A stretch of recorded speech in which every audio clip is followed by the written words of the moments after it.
Hello guys. आज की class में हम बात करेंगे अपना इलेक्ट्रोकेमिस्ट्री। एक काफी इंपॉर्टेंट चैप्टर है फिजिकल केमिस्ट्री का, ठीक है। और उसका पार्ट 1 हम डिस्कस करेंगे। और हमारी सुपर 30 सीरीज ये चल रही है, आप लोग को इतना पता है। चलो ओके, स्टार्ट करते हैं अपना क्वेश्चन। हमारे क्वेश्चन नंबर 1 क्या है? Question number 1, the standard reduction potential at 298 kelvin for the following reaction. आपको 4 रिएक्शन गिवन है और सबका आपको स्टैंडर्ड रिडक्शन पोटेंशियल गिवन है, ठीक है। ओके, तो सबसे पहले एक चीज समझते हैं, उसके बाद हम क्वेश्चन करेंगे एज यूजुअल। पहले मैं आपको समझाता हूँ कॉन्सेप्ट, ठीक है। कॉन्सेप्ट पे सबसे पहले मैं बात करता हूँ। यहाँ पर जितने भी सारे क्वेश्चन करे गए ये सारे इलेक्ट्रोकेमिकल सेल के ऊपर है। एक छोटा सा चीज मैं आपको बताता हूँ। हम हमारे इस चैप्टर के अंदर 3 चीजें हैं। एक है आपका इलेक्ट्रोकेमिकल सेल, एक है आपका इलेक्ट्रोलिटिक सेल और एक है आपका कंडक्टेंस, ठीक है। ये 3 पार्ट्स को मिलकर ये पूरा चैप्टर बनता है। तो पार्ट 1 के अंदर मैंने इलेक्ट्रोकेमिकल सेल के बारे में बात करी है, पार्ट 2 के अंदर मैंने इलेक्ट्रोलिटिक सेल्स के बारे में बात करी है और इसके ऊपर क्वेश्चन करे, और पार्ट 3 के अंदर हमने कंडक्टेंस के ऊपर बात करी और इसके ऊपर क्वेश्चंस करे, ठीक है। पहली बात समझ आ गई। मतलब हमारा जो पार्ट 1 चल रहा है इसमें पूरी की पूरी स्टोरी और पूरे के पूरे क्वेश्चंस इसके ऊपर बेस्ड रहेंगे। इलेक्ट्रोकेमिकल सेल या फिर इसको हम गैल्वेनिक सेल भी बोलते हैं। कौन सा सेल बोलते हैं? Galvanic cell. तो इलेक्ट्रोकेमिकल सेल या फिर गैल्वेनिक सेल के ऊपर बेस्ड है, ठीक है। पार्ट 2 में हम बात करेंगे इस सेल के ऊपर क्वेश्चंस की, इसके अंदर क्या क्या आएगा वो बताऊंगा पार्ट 2 के अंदर। सिमिलरली पार्ट 3 के अंदर हम बात करेंगे कंडक्टेंस के क्वेश्चंस के ऊपर। क्लियर? चलो, तो फिलहाल पार्ट 1 चल रहा है हमारा और इसके अंदर हमने इलेक्ट्रोकेमिकल सेल पकड़ा है। तो देखो, सबसे पहली बात की इलेक्ट्रोकेमिकल सेल होता क्या है? एक ऐसा सेल जो क्या करे, विच कन्वर्ट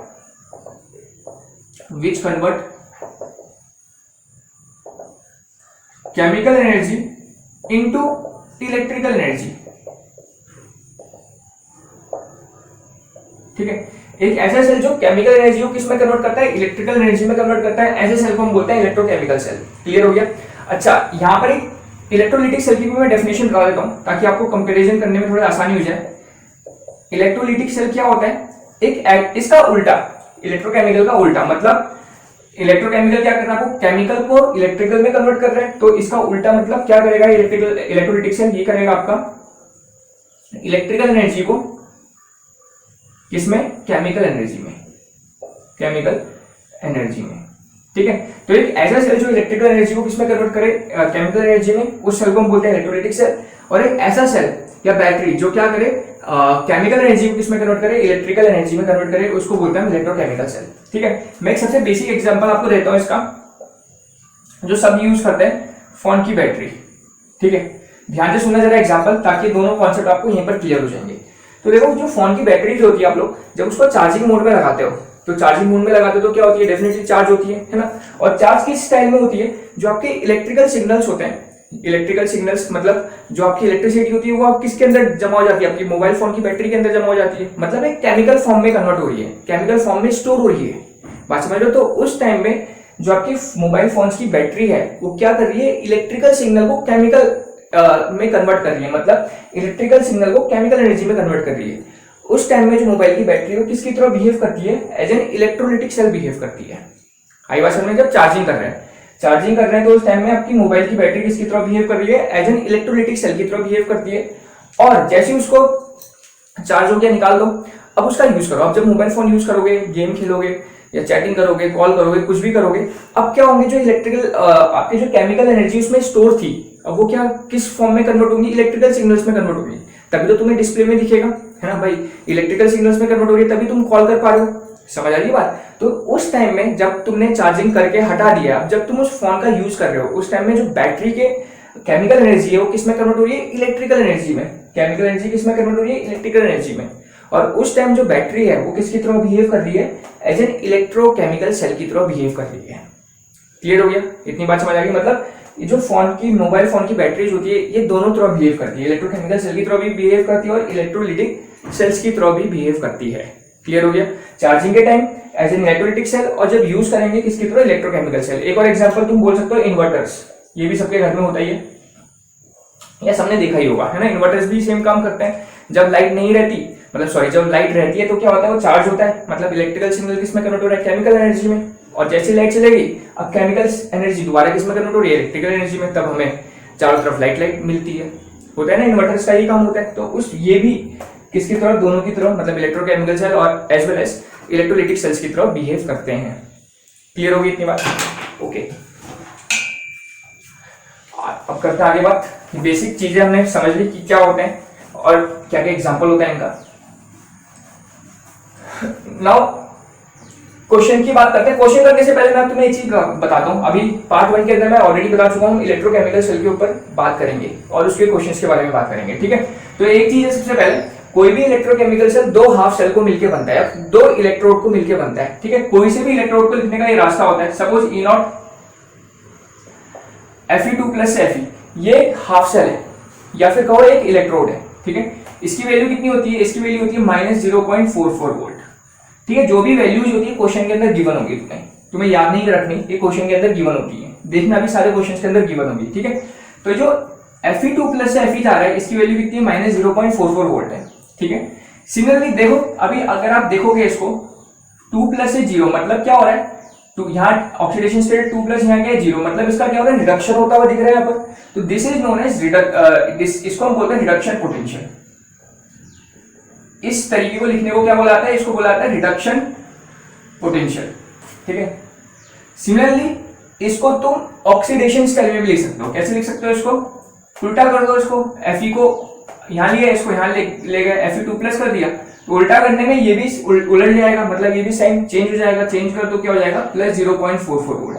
और देखो यहाँ पर क्या दिख रहा है आपको? 0 से 2 प्लस आता हुआ दिख रहा है, मतलब ऑक्सीडेशन हो रहा है भाई, इंक्रीज इन ऑक्सीडेशन नंबर हो रहा है, पता है आपको। तो इसको हम बोलते हैं ऑक्सीडेशन पोटेंशियल, ठीक है। तो एक यहां से एक चीज हमें समझ आती है, किसी भी हाफ सेल को या किसी भी इलेक्ट्रोड को हम दो तरीके से लिख सकते हैं, रिडक्शन पोटेंशियल की टर्म में भी लिख सकते हैं और उसको ऑक्सीडेशन पोटेंशियल की टर्म में भी लिख सकते हैं। इतनी बात क्लियर होगी? किसी भी हाफ सेल को या किसी भी इलेक्ट्रोड को, ये आपका हाफ सेल भी बोल सकते हो उसको या फिर इलेक्ट्रोड भी बोल सकते हो, किसी भी इलेक्ट्रोड को या किसी भी हाफ सेल को हम दो तरीके से लिख सकते हैं, that is reduction potential and oxidation potential, ठीक है। क्या होता है ये तुम्हें समझ दिख रहा होगा। डिक्रीज हो रहा होगा ऑक्सीडेशन नंबर में, मतलब रिडक्शन पोटेंशियल गिवन है, और इंक्रीज हो रहा होगा तो मतलब ऑक्सीडेशन पोटेंशियल गिवन है। अगर बाय द वे कुछ भी नहीं गिवन है, केवल Fe गिवन है, तब हम मान के चलेंगे रिडक्शन पोटेंशियल। स्टैंडर्ड हम क्या मान के चलते हैं? रिडक्शन पोटेंशियल मान के चलते हैं, ठीक है।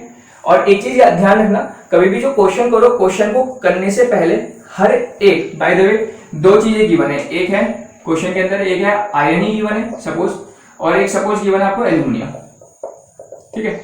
दो हाफ सेल गिवन है, दोनों को मिलाओगे तो सेल बनेगा। तो देखो ये रिडक्शन पोटेंशियल में गिवन है, रिड्यूस होता हुआ दिख रहा है, और ये किसमें गिवन दिख रहा है आपको? ऑक्सीडेशन पोटेंशियल में। तो क्वेश्चन करने से पहले बहुत ध्यान से सुनना, बहुत इंपॉर्टेंट चीज बता रहा हूं मैं आपको। क्वेश्चन करने से पहले हर एक जितने भी क्वेश्चन में गिवन है सबको रिडक्शन पोटेंशियल में कन्वर्ट करो। सबको किसमें कन्वर्ट करना है? रिडक्शन पोटेंशियल में। मतलब जो भी इसकी वैल्यू, सपोज इसकी वैल्यू क्या होगी? x होगी या -x होगी, ठीक है। क्वेश्चन के टाइम हम -x वैल्यू नहीं लेंगे, इसको रिडक्शन पोटेंशियल में कन्वर्ट करेंगे तो क्या होगा? Al3 प्लस से Al हो जाएगा, चेंज हो जाएगा, और -x से क्या हो जाएगा? +x। तो क्वेश्चन के टाइम हम +x लेंगे, मतलब जो भी वैल्यू होगी, मुझे वैल्यू याद नहीं है, मैंने ऑलरेडी बोला आपको वैल्यू याद नहीं रखनी हमने, जो भी वैल्यू होगी उसको क्या करेंगे? चेंज करेंगे। मतलब हर एक वैल्यूज क्या होनी चाहिए क्वेश्चन करने से पहले? रिडक्शन पोटेंशियल में होनी चाहिए। या अगर ऑक्सीडेशन में है एक, उसको रिडक्शन में कन्वर्ट कर लो। कन्वर्ट करना एकदम सिंपल है, रिवर्स कर दो, उल्टा कर दो। क्लियर होगी इतनी बात? ओके, इतनी बात समझ आ गई सभी को? ठीक है। तो ये बेसिक चीज है, ये सबको पता होनी चाहिए। अब हम क्वेश्चन बहुत इजीली कर सकते हैं। देखो क्वेश्चन क्या है, पहला बोल रहा था स्टैंडर्ड रिडक्शन पोटेंशियल, 4 रिएक्शन दे रखी है। चलो रिएक्शन लिखता हूं सबसे पहले। 2 + 2 इलेक्ट्रॉन Zn -0.762 वोल्ट, यूनिट तो वोल्ट होगी। दिस इज द ईएमएफ जो अभी मैं बात कर रहा था, ठीक है। रिडक्शन पोटेंशियल का मतलब क्या है? ईएमएफ, जो अभी हमने बात करी थी। सेकंड है Cr3 + 3 electron gives Cr। Third है 2 electron gives H2 0.0 volt. Fe3 + से इलेक्ट्रॉन गिव्स Fe2+, और इसका दे रखा 0.770, ठीक है। आपको 4 वैल्यूज दे रखी है, 4 रिएक्शंस दे रखी हैं। आपको बोला जा रहा है which is strongest reducing agent. Okay, सबसे बेसिक टाइप का क्वेश्चन और सबसे इंपॉर्टेंट क्वेश्चन कि इन चारों में सबसे ज्यादा स्ट्रॉन्गेस्ट रिड्यूसिंग एजेंट कौन होगा। 4 टाइप के क्वेश्चन बन सकते हैं। स्ट्रॉन्गेस्ट रिड्यूसिंग एजेंट पूछ सकता है, सिमिलरली ऑक्सीडाइजिंग एजेंट भी पूछ सकता है, स्ट्रॉन्गेस्ट ऑक्सीडाइजिंग एजेंट या वीकेस्ट रिड्यूसिंग एजेंट, इस टाइप से क्वेश्चन बन सकता है। एक समझ जाओगे तो बाकी सारे समझ आ जाएंगे, ठीक है। देखो कैसे करेंगे, तो देखो सबसे पहले देखो सभी का रिड्यूस हो रहा है, ये भी 2 + से 0 जा रहा है, रिडक्शन हो रहा है। 3 + से 0 जा रहा है, रिडक्शन हो रहा है। प्लस से 0 जा रहा है रिडक्शन, 3 प्लस से 2 प्लस जा रहा है मतलब रिडक्शन। तो सबसे पहली बात सब एक फॉर्मेट में अरेंज है, यस। अब हम सबको इजीली कंपेयर कर सकते हैं, बात समझ आई। अगर बाय द वे नहीं होते तो बाय द वे ये ऐसा गिवन होता, बहुत ध्यान से समझना, ये वाला ऐसा गिवन होता Fe2 प्लस से Fe3 प्लस इलेक्ट्रॉन माइनस 0.770। आपके पास 1 2 3 और 4 गिवन होते हैं, ठीक है। तो देखो इन तीन में तो रिडक्शन होता हुआ दिख रहा है आपको, प्लस से 0, 3 प्लस से 0, 2 प्लस से 0, पर इस वाले में 2 प्लस से 3 प्लस दैट इज ऑक्सीडेशन होता हुआ दिख रहा है, ठीक है। तो अभी कंपेयर नहीं करेंगे, पहले इसको किस में कन्वर्ट करेंगे, रिडक्शन पोटेंशियल में, जो मैं आपको पीछे बता रहा था। तो इसको उल्टा कर देंगे, उल्टा करके ये बन जाएगी और ये बनेगी, तो ये भी माइनस है, उल्टा हो जाएगा, दैट इज प्लस हो जाएगा, ये हो गया। अब इन चारों को हम कंपेयर कर सकते हैं। पहली बात समझ आएगी मैं क्या बोलना चाह रहा हूं, कि सबको पहले रिडक्शन पोटेंशियल में लेके आओ। ऑल्दो इस क्वेश्चन में ऑलरेडी गिवन है, ठीक है, तो हमें कोई टेंशन लेने की जरूरत नहीं है, बस वो एक कॉन्सेप्ट है जो मुझे आपको बताना है, वो मैंने बता दिया।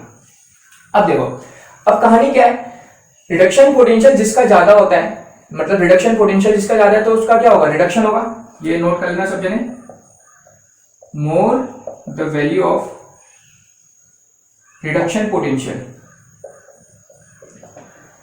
जिसकी ज्यादा होगी रिडक्शन पोटेंशियल की वैल्यू, उसका क्या होगा, रिडक्शन होगा।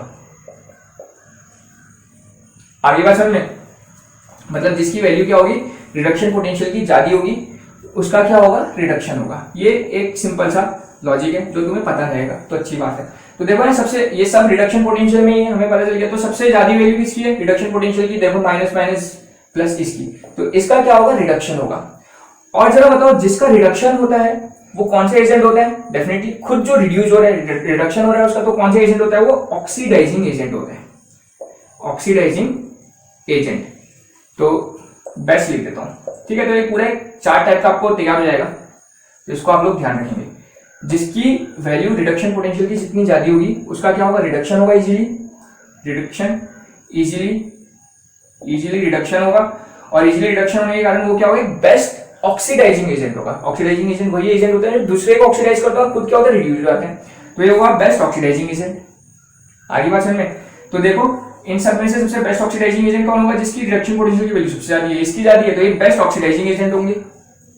तो आपसे क्वेश्चन में बोला है बेस्ट रिड्यूसिंग एजेंट कौन है, मतलब स्ट्रॉन्गेस्ट रिड्यूसिंग एजेंट कौन है, तो डेफिनेटली अगर सबसे ज्यादा मोर वैल्यू वाले अगर बेस्ट ऑक्सीडाइजिंग एजेंट है, तो रिड्यूसिंग एजेंट कौन से होंगे, लेस वैल्यू वाले होंगे, रिवर्स ही तो होगा ना। तो लेस वैल्यू वाला कौन सा है, सबसे कम वैल्यू किसकी दिख रही है, इसकी दिख रही है, तो ये आपका आंसर हो जाएगा। तो देख लो जिंक, तो आपका आंसर हो जाएगा जिंक, Zn। आगे बात समझ में, मतलब लेसर, चलो इसके लिए बनाते हैं, लेसर द वैल्यू ऑफ किसकी, रिडक्शन पोटेंशियल की, जितनी कम वैल्यू होगी रिडक्शन पोटेंशियल की, वो उतना अच्छा क्या होगा, वो बेस्ट क्या होगा, रिड्यूसिंग एजेंट, ठीक है। ये दूसरा पॉइंट यहां से बन गया। वरना अगर तुम्हें एक पॉइंट पता है, इसका यूज करके भी तुम दूसरा कितने भी पॉइंट बना सकते हो। More the value of reduction potential, इसकी वैल्यू रिडक्शन पोटेंशियल की सबसे ज्यादा है, तो मतलब ये क्या होगा, इजीली रिड्यूस होगा, इजीली क्या होगा, इसका रिडक्शन होगा। और ऐसे सब्सटेंस जो इजीली रिड्यूस हो जाते हैं वो क्या होते हैं, ऑक्सीडाइजिंग एजेंट होते हैं। तो इसको और इसको कंपेयर कर लो, अगर रिडक्शन पोटेंशियल की वैल्यू ज्यादा है तो क्या है, अच्छा ऑक्सीडाइजिंग एजेंट है। तो डेफिनेटली अगर रिडक्शन पोटेंशियल की वैल्यू क्या होगी, कम होगी, तो अच्छा क्या होगा, रिड्यूसिंग एजेंट होगा। या फिर बेस्ट ऑक्सीडाइजिंग एजेंट की जगह क्या होगा, लीस्ट ऑक्सीडाइजिंग एजेंट, कम एक ऑक्सीडाइजिंग एजेंट होगा, बेकार ऑक्सीडाइजिंग एजेंट होगा, और बेस्ट क्या होगा, रिड्यूसिंग एजेंट। क्लियर हो गया। तो इस तरीके से हम ये क्वेश्चन को कर लेते हैं, ओके। तो ध्यान रखना, इस टाइप के क्वेश्चंस काफी आते हैं। आप लोग अपनी टेक्स्ट बुक से, आपके पास एमसीक्यू की बुक होगी, उससे प्रैक्टिस करो, एकदम से चुटकियों में 1-1, 2-2 सेकंड के अंदर आंसर आएगा। बस ये कॉन्सेप्ट ध्यान रखना कि सबको रिडक्शन पोटेंशियल में कन्वर्ट करना है और उसके बाद कंपेयर करना है। और ये चीज ध्यान रखनी है, जितनी ज्यादा रिडक्शन पोटेंशियल की वैल्यू इसकी सबसे ज्यादा, उतना अच्छा क्या होगा, रिडक्शन होगा। और उतना जितना अच्छा रिडक्शन होता है उतना अच्छा क्या होता है, वो ऑक्सीडाइजिंग एजेंट होता है। तो इसका ऑक्सीडाइजिंग एजेंट निकालना है, तो ये कॉन्सेप्ट लगाएंगे। क्वेश्चन के अंदर रिड्यूसिंग एजेंट निकालना है तो इसका उल्टा लगा दो, मतलब सबसे लेस रिडक्शन पोटेंशियल की वैल्यू फाइंड आउट करेंगे, इसकी है, तो यही होगा सबसे अच्छा। Clear, okay. Now next question बोलता है reduction potential, question number 2, 4 element PQ RS, 4 element दे रखा है, इसका रिडक्शन पोटेंशियल दे रखा है आपको -2.90, इसका दे रखा है +0.34, इसका दे रखा है +1.20 और इसका दे रखा है -0.76। ठीक है, 4 एलिमेंट दे रखे, इन सबका रिडक्शन पोटेंशियल गिवन है तो कोई प्रॉब्लम ही नहीं है। रिडक्शन पोटेंशियल गिवन है तो मैंने बोला था सबको रिडक्शन पोटेंशियल में कन्वर्ट करना है ना, यहाँ पर ऑलरेडी गिवन है। अगर बाय द वे कुछ नहीं बोला है तो हम मान के चलेंगे कि क्या होगा, रिडक्शन पोटेंशियल होगा। ठीक है, और आपको बोल रहे रिएक्टिविटी किस ऑर्डर में होगी, तो रिएक्टिविटी के लिए क्या ऑर्डर लगाएंगे, लेस, क्या थी, लेसर, अभी जो लास्ट में लिखा था मैंने, lesser the value of reduction potential, क्या होगा, best, yes, reducing agent, not oxidising. ठीक है, बेस्ट क्या होगा, रिड्यूसिंग एजेंट, और उतना ही ज्यादा क्या होगा, रिएक्टिव होगा, उतना ही ज्यादा क्या होगा, रिएक्टिव होगा। रिएक्टिविटी पूछी है तो सबसे ज्यादा रिएक्टिव कौन होगा, देखो सबसे कम किसकी वैल्यू है, ये पीछे बताया था मैंने थोड़ी देर पहले, एक एडिशनल पॉइंट ये जुड़ गया, जितना अच्छा रिड्यूसिंग एजेंट होगा उतना ज्यादा क्या होगा, वो रिएक्टिव होगा। तो देखो सबसे ज्यादा इसकी वैल्यू सबसे ज्यादा रिएक्टिव पी होगा, पी के बाद कौन होगा, फिर सबसे कम वैल्यू जिसकी laser the value of reduction potential, greater the reducing agent and greater is more is the reactive. ठीक है, उतना ज्यादा रिएक्टिव होगा। तो P सबसे ज्यादा होगा, P के बाद कौन होगा, S होगा, S के बाद कौन होगा, Q होगा, Q के बाद कौन होगा, R होगा, PSQR। तो ऑप्शन हो जाएगा डायरेक्टली PSQR, डी ऑप्शन हो जाएगा। ठीक है, तो इस तरीके से सिंपल लॉजिक लगा के हम ये इस टाइप के क्वेश्चन बहुत इजीली कर लेते हैं। क्लियर है, ओके। तो ध्यान रखना इन टाइप के क्वेश्चंस का, काफी बार पूछे आते हैं एग्जाम्स के अंदर। नेक्स्ट क्वेश्चन है question number 3, electrode potential of zinc. इस बार देखो दो हाफ सेल गिवन है आपको, Zn2 प्लस से Zn कितना गिवन है, -0.76 वोल्ट, और दूसरा गिवन है Cu2 प्लस से Cu, that is plus 0.34 volt. आपको सेल का ईएमएफ बताना है, तो डेफिनेटली दो हाफ सेल मिला के क्या बन जाएगा, कोई कंप्लीट सेल बन जाएगा। और कंप्लीट सेल ईएमएफ निकालने का फॉर्मूला आप सबको पता होता है, क्या होता है, E0 cathode minus E0 anode, ये फॉर्मूला होता है, ये सबको पता है। इलेक्ट्रोकेमिकल सेल का ईएमएफ निकालते हैं, स्टैंडर्ड ईएमएफ जिसको हम बोलते हैं E0 cathode minus E0 anode. ठीक है, या फिर इसको हम बोलते हैं स्टैंडर्ड E0 सेल, ईएमएफ बोलो या फिर क्या बोलो, E0 सेल बोलो, बात ही है। ठीक है, नॉट का मतलब आप लोगों को पता होगा, जब स्टैंडर्ड कंडीशन यूज करते हैं तब हम नॉट का यूज करते हैं, जब हम नॉन स्टैंडर्ड कंडीशंस में काम करते हैं तब ई सेल यूज करते हैं, जो नस्ट इक्वेशन हमें बताती है। अभी आएगी नस्ट इक्वेशन भी, तब समझ आएगा आप लोग को। फिलहाल आपको स्टैंडर्ड इलेक्ट्रोड पोटेंशियल इसका दे रखा है, जिंक हाफ सेल का और कॉपर के हाफ सेल का दे रखा है, आपको E0 सेल बताना है, और फॉर्मूला सबको पता है, E0 cathode minus E0 anode होता है। मेन प्रॉब्लम ये होती है बच्चों को कि सर इसमें कैथोड कौन होगा, एनोड कौन होगा, ये प्रॉब्लम है। तो इसके लिए देखो एक चीज मैं ट्रिक बता रहा हूँ, बहुत ध्यान से सुनना। सबसे पहले देखो, बहुत ध्यान से सुनो, देखो 2 प्लस से 0 रिडक्शन होता हुआ दिख रहा है, बिल्कुल ठीक, 2 प्लस से 0 रिडक्शन होता हुआ दिख रहा है, बिल्कुल ठीक। अब हम क्वेश्चन आगे स्टार्ट करेंगे, क्योंकि दोनों मुझे रिडक्शन होते हुए दिख रहे हैं। आई बात समझ में, अगर एक ऑक्सीडेशन होता हुआ दिखता तो मैं क्वेश्चन नहीं करता, पहले उसको मैं रिडक्शन में कन्वर्ट करता। अभी यहाँ पर ऑलरेडी 2 प्लस से 0 दोनों रिडक्शन है, तो बहुत बढ़िया, क्वेश्चन आगे बढ़ेंगे। ठीक है, देखो इसकी वैल्यू माइनस में है और इसकी वैल्यू प्लस में है, तो ज्यादा इसकी वैल्यू है इसकी। अभी थोड़ी देर पहले मैंने बताया था, रिडक्शन पोटेंशियल की वैल्यू जिसकी ज्यादा होगी उसका क्या होगा, रिडक्शन, मतलब डेफिनेटली इसका क्या होगा, कॉपर का होगा आपका रिडक्शन। तो अगर एक का रिडक्शन होगा तो दूसरे वाले का क्या होगा, डेफिनेटली ऑक्सीडेशन होगा, इसका क्या होगा, ऑक्सीडेशन होगा। इतनी बात समझ आ गई, मतलब जिसकी रिडक्शन पोटेंशियल की वैल्यू ज्यादा उसका होगा रिडक्शन। तो देखो दोनों रिडक्शन पोटेंशियल गिवन है, चेक कर लो, ज्यादा वैल्यू किसकी है, इसकी, तो इसका क्या होगा, रिडक्शन, तो दूसरे वाले का क्या होगा, ऑक्सीडेशन। इस तरीके से हम पहचानेंगे कि किस सेल का रिडक्शन होता है और किस हाफ सेल का ऑक्सीडेशन होता है। क्लियर। और एक और ट्रिक मैं बता रहा हूं, रिडक्शन हमेशा कहां होता है, कैथोड में होता है। Reduction will always take place in cathode. तो अगर रिडक्शन है तो मतलब ये सेल कहां रहा होगा आपका, कैथोड में रहा होगा, और अगर ये ऑक्सीडेशन है तो ये जिंक वाला सेल कहां रहा होगा आपका, एनोड में रहा होगा। ठीक है, इस चीज को ध्यान रखेंगे। इसको ऐसे याद रख सकते हो, लाल बिल्ली, कैसे याद रख सकते हो, लाल बिल्ली, बिल्ली को क्या बोलते हैं, कैट। तो लाल बिल्ली मतलब लाल बिल्ली मतलब रेड कैट, मतलब reduction and cathode, reduction and cathode, लाल बिल्ली, red cat, reduction cathode. Reduction कैसे हो, रिडक्शन कैसे पहचानेंगे ये बता दिया, जिसका रिडक्शन पोटेंशियल ज्यादा होगा उसका रिडक्शन होगा, और रिडक्शन जहां होगा अकॉर्डिंग टू लाल बिल्ली, रिडक्शन कहां होगा, कैथोड में होगा। तो डेफिनेटली ऑक्सीडेशन कहां हो रहा होगा, एनोड में हो रहा होगा। ठीक है, तो इस तरीके से हम क्या, कौन सा इलेक्ट्रोड कैथोड है, कौन सा इलेक्ट्रोड एनोड है, किसमें रिडक्शन होगा, किसमें ऑक्सीडेशन होगा, सारी स्टोरी एक छोटी सी चीजों से बता सकते हैं। ठीक है, अब जैसे ही हमें पता चलेगा बस अब वैल्यू सब्स्टिट्यूट करना है। तो E0 कैथोड में ये है तो इसकी वैल्यू सब्स्टिट्यूट करो, 0.34 minus E naught anode, anode में क्या ये है तो इसकी वैल्यू सब्स्टिट्यूट करो 0.76 माइनस स्टैंडर्ड वाला माइनस है और इसमें ऑलरेडी माइनस था तो माइनस पुट करा प्लस 0.76 कितना आ गया 1.78910 वोल्ट। तो आपका आंसर आ गया 1.10 वोल्ट। यस, तो ए आपका आंसर हो जाएगा। ठीक है, एकदम क्लियर हो गया। E naught cathode minus E naught anode. पर एक चीज का और ध्यान रखना है, ये फॉर्मूला तभी लगा पाओगे जब दोनों के दोनों हाफ सेल किसमें गिवन होंगे, रिडक्शन पोटेंशियल में गिवन होंगे। अगर एक रिडक्शन एक ऑक्सीडेशन में होगा, ये फॉर्मूला लगाओगे गलत हो जाएगा। इसलिए मैं बार बार बोल रहा हूं, सबसे पहले क्या करना है, जितने भी हाफ सेल क्वेश्चन में गिवन होंगे सबको रिडक्शन पोटेंशियल में कन्वर्ट करना है। क्लियर हो गया? चलो आगे बढ़ते हैं। Now next question, question number 4। क्वेश्चन नंबर 4 हो रहा है find the EMF of the cell. Okay, इस बार आपको ईएमएफ बताना है सेल का, और कॉन्सेंट्रेशन देखो 0.1 मोलर गिवन है। कॉन्सेंट्रेशन मतलब चेंज कर दिए, तो अब हमें यूज करनी पड़ेगी नस्ट इक्वेशन। नस्ट इक्वेशन कहां यूज करता है, use when eight non standard condition. अगर कंडीशन स्टैंडर्ड नहीं होगी तब यूज करते हैं। स्टैंडर्ड कंडीशन का मतलब क्या होता है पहले समझ जाओ। स्टैंडर्ड कंडीशन का मतलब क्या होगा, कॉन्सेंट्रेशन होगी आपकी 1 मोलर, टेम्परेचर होगा आपका 25 डिग्री सेल्सियस और प्रेशर होगा आपका 1 atm या 1 बार। 1 atm होगा या फिर 1 बार होगा। ठीक है, अगर कहानी या क्वेश्चन इन कंडीशंस में लिखा है तो इसको बोलते हैं हम स्टैंडर्ड कंडीशन, और इसके अंदर क्या निकालते हैं हम, ई नॉट सेल निकालते हैं, जो पीछे में निकाल रहा था, E naught cathode minus E naught anode. By the way इनमें से कुछ भी चेंज कर जाए, इनमें से कॉन्सेंट्रेशन, टेम्परेचर, प्रेशर में से कोई भी एक वैल्यू चेंज कर जाए तो उसको हम बोलते हैं नॉन स्टैंडर्ड कंडीशन। जनरली क्या चेंज करता है, कॉन्सेंट्रेशन चेंज करता है। आगे बात समझ में, दी जाता है स्टैंडर्ड कंडीशन। अगर इनमें से कुछ भी बदल जाए, चाहे टेम्परेचर बदले, चाहे कॉन्सेंट्रेशन बदले, चाहे प्रेशर बदले, तो उस कंडीशन को हम बोलेंगे non standard.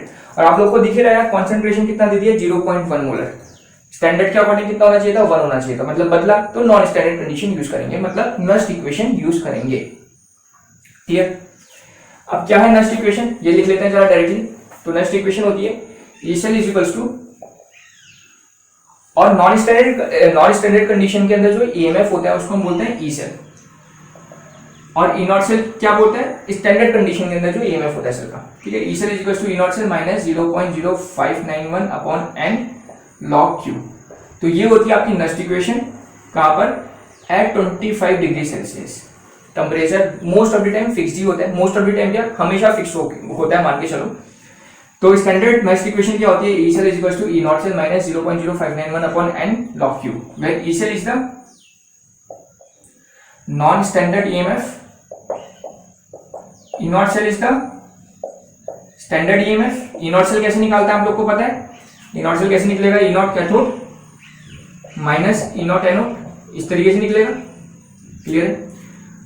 N is the number of moles of electron, number of moles of electron, electron कितने हैं रिएक्शन के अंदर। Q is the reaction coefficient, that is concentration of product divided by concentration of reactant, जो हमने equilibrium में पढ़ा है। ठीक है, जिसको Q के बारे में ज्यादा नहीं पता हो इक्विलिब्रियम में देख सकते हो, वरना सिंपल सी चीज है, प्रोडक्ट की कॉन्सेंट्रेशंस या फिर प्रेशर लेना है डिवाइड बाय रिएक्टेंट की कॉन्सेंट्रेशन या फिर प्रेशर लेना है। हम लोग जानते हैं जो एक्वस एंड गैसेस टर्म होती है उनको हम काउंट करते हैं। तो एक्वस का मतलब कॉन्सेंट्रेशन हो सकती है, और गैस अगर होगा तो प्रेशर होगा, तो प्रेशर भी लेना पड़ेगा।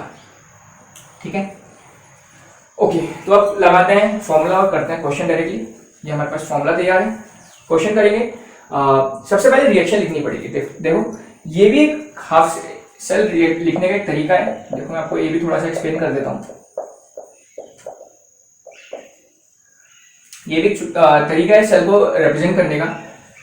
इसको भी एकदम सिंपल से समझना है। एबीसीडी आप लोग जानते होंगे, बस एबीसी लिख दो। क्या लिख दो, ए बी सी, बस। मतलब ये पहला क्या होगा आपका, एनोड होगा। क्लियर हो गया कि एनोड में क्या होगा, सिल्वर होगा, इसका मतलब होता है ब्रिज, और सी का मतलब होता है कैथोड, कैथोड में होगा जिंक होगा। क्लियर हो गया? ठीक है, एबीसी ध्यान रखना है। जो भी सेल का हमेशा ध्यान रखना है, जब भी सेल रिप्रेजेंटेशन इस टाइप का होगा तुम्हें एबीसी लिखना है। तुम्हें ऑटोमेटिकली समझ आ जाएगा किसका रिडक्शन हो रहा होगा, एनोड में कौन होगा, कैथोड में कौन होगा। एबीसी लिखोगे मतलब एनोड में ये होगा, ब्रिज ये है, और ये कैथोड में। और कैथोड में तुम्हें पता है क्या होता है, रिडक्शन है, मतलब इसका रिडक्शन हो रहा होगा। और एनोड में क्या होता है, ऑक्सीडेशन, मतलब इसका ऑक्सीडेशन हो रहा होगा। और यहाँ दिख भी रहा है, देखो 0 से +1 मतलब ऑक्सीडेशन, +2 से 0 डेट इज रिडक्शन। क्लियर हो गया? अब देखो मेन चीज क्या है, सबसे पहले इसको इक्वेशन बनानी पड़ेगी हमें। एक बार मैं समझा रहा हूँ, ऐसे हर बार इक्वेशन बनाने की जरूरत नहीं, तुम डायरेक्टली भी क्वेश्चन में वैल्यू सब्स्टिट्यूट कर सकते हो। ठीक है, फिलहाल मैं इस क्वेश्चन को इक्वेशन बना के सिखा रहा हूँ तुम्हें, और फिर डायरेक्ट करना भी सिखा दूंगा। ठीक है, तो देखो पहले एनोड की रिएक्शन लिखेंगे। एनोड में क्या हो रहा है, ऑक्सीडेशन। ऑक्सीडेशन लिखो, Ag किस में कन्वर्ट हो रहा है, Ag प्लस में एक इलेक्ट्रॉन निकला, एक इलेक्ट्रॉन का लॉस हुआ। और कैथोड में क्या हुआ, रिडक्शन, मतलब Zn2 प्लस था, कितने इलेक्ट्रॉन आएंगे इसमें, 2 इलेक्ट्रॉन आएंगे, और क्या बनेगा, Zn बनेगा। ये हो गई कंबाइंड रिएक्शन। अब देखो जो मेन रिएक्शन होती है उसमें इलेक्ट्रॉन नहीं बचने चाहिए, इलेक्ट्रॉन क्या होने चाहिए, कैंसिल होने चाहिए। तो उसके लिए क्या करना पड़ेगा, यहाँ पर इस रिएक्शन को 2 से मल्टीप्लाई करना पड़ेगा। तो इसको जैसे ही तुम 2 से मल्टीप्लाई करोगे, यहाँ लिख देता हूँ इसको, इस रिएक्शन को क्या करना पड़ेगा, मल्टीप्लाइड बाय 2। तो क्या हो जाएगा, 2Ag gives 2Ag plus plus 2 electron, इतना हो जाएगा। इन दोनों को ऐड करेंगे तो देखो 2 इलेक्ट्रॉन राइट साइड है, इसमें 2 इलेक्ट्रॉन लेफ्ट साइड है। क्या क्या बच गया, 2Ag बच गया, और ये कितना बच गया, Zn2 प्लस बच गया लेफ्ट साइड, और राइट साइड क्या बचेगा, Zn प्लस 2Ag प्लस। तो ये होगी आपकी नेट रिएक्शन, ये आपकी होगी नेट रिएक्शन। इसी का यूज करके जो मैंने क्यू लिखा था, प्रोडक्ट अपॉन रिएक्टेंट, वो निकालेंगे। यहाँ पर क्यू लिखा था थोड़ी देर पहले मैंने, concentration of product divided by concentration of reactant. ये इसी रिएक्शन का यूज करके हम निकालेंगे। ठीक है, देखो कैसे। तो ये मेन रिएक्शन हो गई, इसको रहने देते हैं, बाकी सब मिटा देते हैं, और नेक्स्ट इक्वेशन को थोड़ा और ऊपर लिख देता हूं। तो क्वेश्चन है मेरे पास 4th,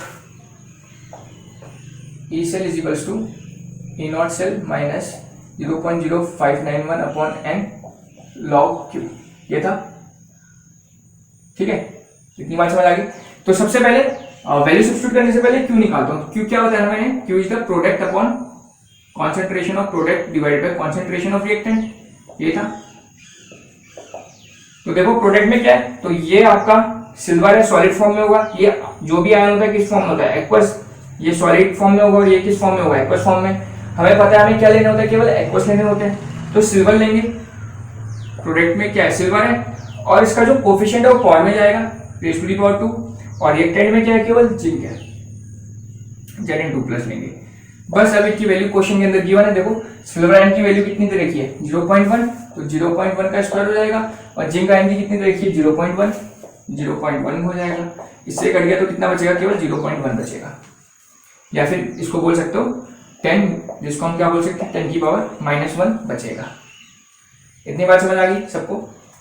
अब वैल्यू सब्स्टिट्यूट करो, तो ई सेल कितना होगा, ई नॉट सेल क्वेश्चन के अंदर गिवन है, देखो लास्ट में दे रखा है -1.562 -0.0591 डिवाइड बाय n क्या होगा, that is number of moles of electron. कितने इलेक्ट्रॉन कैंसिल हो गए मेन रिएक्शन आई है। तो अभी देखा था आप लोगों ने कितने इलेक्ट्रॉन कैंसिल हुए थे, 2 इलेक्ट्रॉन कैंसिल हुए थे। ठीक है, ये ध्यान रखना है, 1 मत लिखना, क्योंकि जितने इलेक्ट्रॉन कैंसिल होकर जो मेन रिएक्शन बनती है वही इलेक्ट्रॉन हम यहाँ लिखते हैं। तो कितने इलेक्ट्रॉन कैंसिल होते हैं, 2।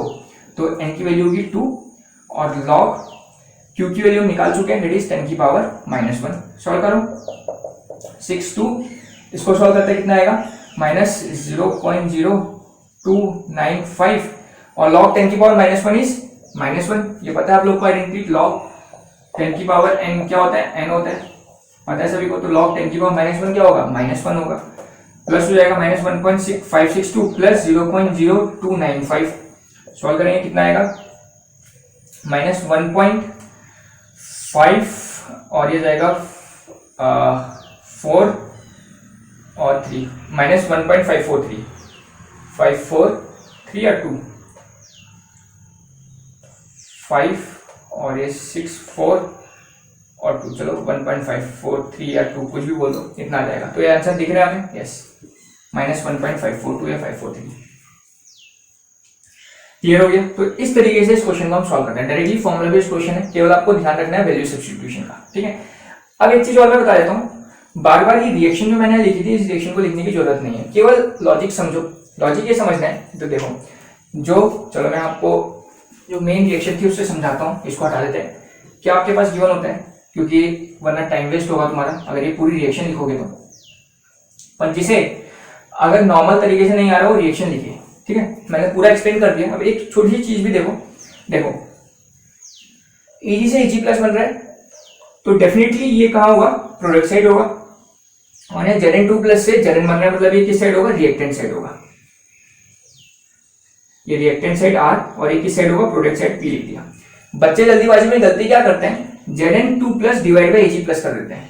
इसको Q को, बेसिक चीज हमें Q निकाला, तो बच्चे जल्दीबाजी में गलती क्या करते हैं मैं बताता हूँ। देखो Q को क्या लिख देंगे, Zn2+ डिवाइड बाई Ag+ कर देंगे। तो सबसे पहली गलती तो ये हो जाएगी, ये नहीं करनी, ठीक है, क्योंकि ये प्रोडक्ट होगा। तो अगर आपको डायरेक्ट ध्यान रखना है तो ध्यान रखो दिस डिवाइड बाय दिस होता है। जो पहले लिखेंगे मतलब जो Q की वैल्यू क्या होगी, Ag+ डिवाइड बाय Zn2+, समझ आ गया, दिस डिवाइड बाय दिस अगर डायरेक्टली करना है। अब एक चीज का और ध्यान रखना, चार्ज देखना है। देखो यहाँ पर कितना चार्ज है, 2+ चार्ज है, यहाँ पर कितना चार्ज है, 1+ चार्ज है। चार्ज हमेशा बैलेंस होना चाहिए। तो चार्ज बैलेंस करने के लिए इसको कितने से मल्टीप्लाई करना पड़ेगा, 2 से। तो जहां पर 2 से मल्टीप्लाई कर रहे हैं उसकी पावर में 2 भेज दो, तो Ag की पावर क्या आ जाएगा, 2 आ जाएगा। तो this is your complete value of Q। Directly हम यहाँ से देख के बता सकते हैं, वो पूरी तामझाम करने की हमें जरूरत नहीं पड़ेगी। और जितनी नेट वैल्यू है वही n की वैल्यू भी होगी। जो यहाँ 2 है यही n की वैल्यू भी होगी, जो नेट वैल्यू कैंसिल हो रही है। क्लियर हो गया, आई बात समझ में। बाय द वे यहाँ 3 होता, वैसे जिंक में नहीं होता 3, चलो एल्यूमिनियम वाला एग्जांपल दे देता हूँ। अगर बाय द वे एक Al3+ होता और एक क्या होता, Cu2+ होता, तब क्या करते, सपोज ये है तो इसके लिए क्या होती Q की वैल्यू। तो देखो Q की वैल्यू क्या होगी, दिस डिवाइड बाय दिस होगी सबसे पहली बात, Al3+ divide by yes Cu2+। अब ये भी देखो, ये दोनों देखो इक्वल है क्या, नहीं है। तो इक्वल करने के लिए क्या करना पड़ेगा, इसको 2 से मल्टीप्लाई, 3 2 6 और इसको 3 से मल्टीप्लाई। तो अगर इसको 2 से मल्टीप्लाई करेंगे तो इसकी पावर में क्या करना पड़ेगा, 2, इसको 3 से मल्टीप्लाई करेंगे तो इसकी पावर में क्या करना पड़ेगा, 3। तो देखो डायरेक्टली हो जाएगा हमारा। और यहाँ पर n की वैल्यू क्या होगी, तो देखो कितने कैंसिल हो रहे हैं, 3 2 6 3 2 6, 6 इलेक्ट्रॉन कैंसिल होते हैं, n की वैल्यू क्या होगी, 6 होगी। क्लियर हो गया। तो ये लॉजिक लगा के आप जितनी रिएक्शंस वगैरह वो सब तामझाम करने से बच जाओगे और डायरेक्टली क्वेश्चन बन जाएगा। क्लियर हो गया, तो ये ऐसे ध्यान रखना है। चलो आगे बढ़ते हैं।